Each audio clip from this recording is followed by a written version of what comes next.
জানিয়ে দিব এইমাত্র পাওয়া গুরুত্বপূর্ণ আপডেট আন্তর্জাতিক সংবাদ। হামাসের 50 যোদ্ধাকে হত্যার দাবি করেছে ইসরায়েল।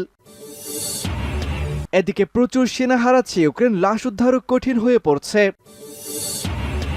জানাবো মিয়ানমারের সামরিক বাহিনীর হামলায় জাতিসংঘের উদ্বেগ প্রকাশ, ব্যাপক ক্ষোভ ছেড়েছে অ্যান্তোনিও গুতেরেস। অন্যদিকে নাভালিনি হত্যাকাণ্ড, 30 রুশ কর্মকর্তার বিরুদ্ধে ইউ নিষেধাজ্ঞা জারি। সর্বশেষ জানিয়ে দিব পশ্চিমা এবং আমেরিকাকে বুড়ো আঙুল দেখিয়ে এবার গোটা বিশ্বের বাণিজ্য বলয় এবং ক্ষমতার দখলে যাচ্ছে রাশিয়া, চীন এবং ইরান। আতঙ্কে ঘুম হারাম পশ্চিমাদের। ইসরায়েল এবং ফিলিস্তিন যুদ্ধের মাধ্যমে চরম এক অর্থনৈতিক সংকটে ভুগছে এই পশ্চিমা সহ ইহুদিবাদীরা। আর এ পরিস্থিতির ফায়দা লুটে বিশ্বজুড়ে নিজেদের আধিপত্যকে আরো গুরুতরভাবে বিস্তার করছে এই বিশ্বের 3 পরাশক্তি। তবে মজার ব্যাপার হচ্ছে চীন, রাশিয়া, ইরান তারা ফিলিস্তিনকে সমর্থন করে যুদ্ধে নামার হুঁশিয়ারি পর্যন্ত দিয়েছে। যদি গোটা বিশ্বের ক্ষমতা এই 3 পরাশক্তির হাতে যায় তবে মুসলিমদের জন্য এটা নিতান্তই একটি খুশি সংবাদ হতে চলেছে। দর্শক, এ বিষয়ে আপনার মন্তব্যটি কমেন্ট বক্সে জানিয়ে দিন। শুনছিলেন সংবাদ শিরোনাম, এবারে থাকছে বিস্তারিত। তার আগে আমাদের ভিডিওটিতে একটি লাইক দিন এবং চ্যানেলটি সাবস্ক্রাইব করে পরবর্তী আপডেট সংবাদটি সবার আগে দেখতে আমাদের সাথেই থাকুন।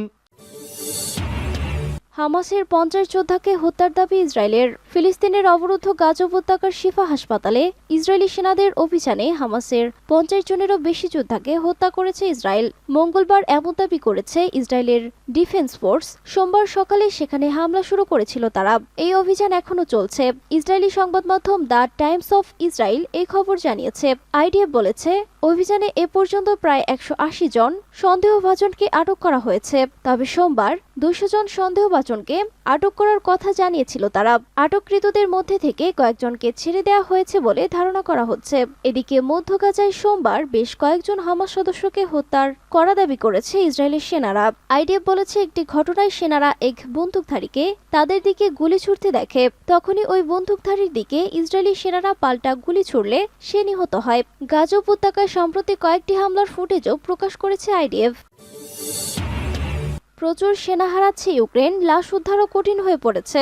উত্তর ফ্রন্ট লাইনের কাছে যুদ্ধরত একজন ইউক্রেনীয় সৈন্য রাশিয়ার বোমা হামলার হুমকি বর্ণনা করেছেন। টাইমস অফ লন্ডনকে তিনি বলেছেন যে তারা এত বেশি লোককে হারাচ্ছে যে তাদের সবার লাশও ফেরত আনা সম্ভব হয় না। যুদ্ধটিকে ভয়াবহ হিসাবে বর্ণনা করে লেমুর নামের ওই সৈনিক যোগ করেছেন যে এলাকায় ইউক্রেনীয় বাহিনী মোটেই এগিয়ে যেতে পারছে না। আমরা কেবল অবস্থান ধরে রাখার চেষ্টা করি, তিনি বলেছিলেন। আউটলেট অনুসারে লেমুর ইউক্রেনের খার্কিভ অবলাস্টের কুপিয়ানস্কে লড়াই করেছে, যেখানে সাম্প্রতিক দিনগুলিতে স্টাডি অফ ওয়ার ইনস্টিটিউট রাশিয়ার অগ্রগতির কথা জানিয়েছে।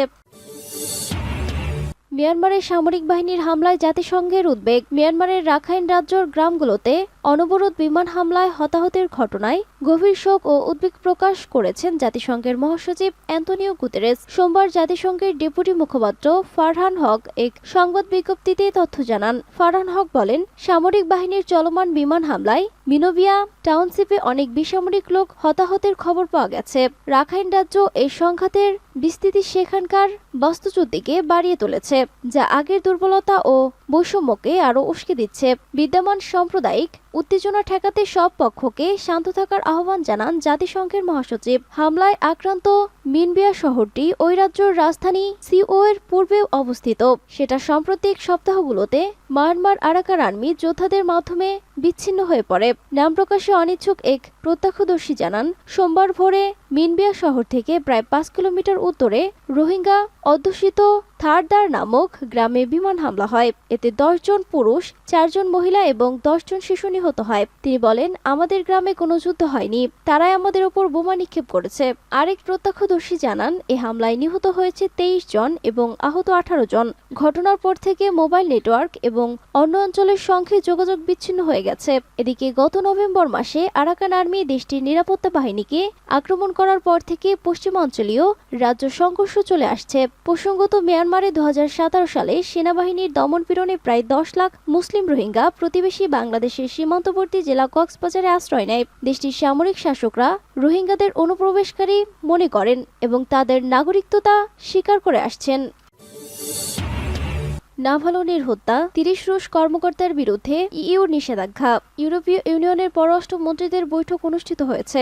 সোমবার অনুষ্ঠিত বৈঠকে ইউরোপীয় ইউনিয়নের পররাষ্ট্রনীতি বিষয়ক প্রধান জোসেফ বোরেল বলেছেন, রাশিয়ার বিরোধী দলীয় নেতা অ্যালেক্সি নাভালনির মৃত্যুর প্রশ্নে দেশটির 30 কর্মকর্তার বিরুদ্ধে নিষেধাজ্ঞা আরোপের ব্যাপারে সম্মত হয়েছে ইউরোপীয় ইউনিয়নের দেশগুলো। বোরেল বলেন, আমরা অ্যালেক্সি নাভালনির হত্যায় জড়িতদের বিরুদ্ধে নিষেধাজ্ঞা আরোপে সম্মত হয়েছি। খবর এএফপির। রাশিয়ার বিরোধী নেতা নাভালনি গত ফেব্রুয়ারিতে আর্কটিক কারাগারে মারা যান। সেখানে তাকে চরম অবহেলায় বন্দী রাখা হয়েছিল। ইইউ কর্মকর্তারা বলেছেন, ইউরোপীয় ইউনিয়ন নাভালনির চিকিৎসার জন্য দায়ী করা কর্মকর্তাদের ভ্রমণ নিষেধাজ্ঞা এবং তাদের সম্পদ জব্দ করার ক্ষেত্রে যুক্তরাষ্ট্র ও যুক্তরাজ্যর পথ অনুসরণ করবে। আগামী কয়েকদিনের মধ্যে ইইউর নিষেধাজ্ঞা আরোপের আওতায় যারা আছেন তাদের নাম প্রকাশ করা হবে। রাশিয়ার প্রেসিডেন্ট নির্বাচনের মধ্যে দিয়ে দেশটির নেতা ভ্লাদিমির পুতিন নতুন করে 6 বছর মেয়াদে ক্ষমতায় আসার দাবি করার পর নাভালনির মৃত্যুর জন্য দায়ী ব্যক্তিদের বিরুদ্ধে নিষেধাজ্ঞা আরোপের এই চুক্তি করল ইউরোপীয় ইউনিয়ন। পশ্চিমা বিশ্ব রাশিয়ার এমন পাতানো নির্বাচনের কঠোর সমালোচনা করেছে। বোরেল বলেন, আমরা দেখেছি এটি একটি প্রহসনের নির্বাচন ছিল। এই নির্বাচনের মত প্রকাশের কোনো স্বাধীনতা ছিল না। যেভাবে যুক্তরাষ্ট্রের বিপরীতে বাণিজ্যালয় করেছে রাশিয়া, ইরান ও চীন। রাশিয়ার প্রেসিডেন্ট ভ্লাদিমির পুতিন ও ইরানের প্রেসিডেন্ট ইব্রাহিম রাইসির মধ্যে অভিন্ন একটি বিষয় আছে, সেটা হলো তারা উভয় ব্যক্তিগতভাবে যুক্তরাষ্ট্রের নিষেধাজ্ঞার কবলে পড়েছে। খুব একটা ভ্রমণ করেন না তারা, কিন্তু সম্প্রতি উভয় চীন সফর করেছেন। পরস্পরের প্রতি তাদের ভালো লাগা ও ভালোবাসা ধারাবাহিকভাবে বাড়ছে। গত ডিসেম্বরে তারা গাজা যুদ্ধ নিয়ে আলোচনা করতে ক্রেমলিনে মিলিত হয়েছিলেন। এরপর রাশিয়ার নির্বাচনে গতকাল সোমবার পুতিন আবারও নির্বাচিত হলে রাইসি কাল বিলম্ব না করে পুতিনকে অভিনন্দন জানিয়েছেন।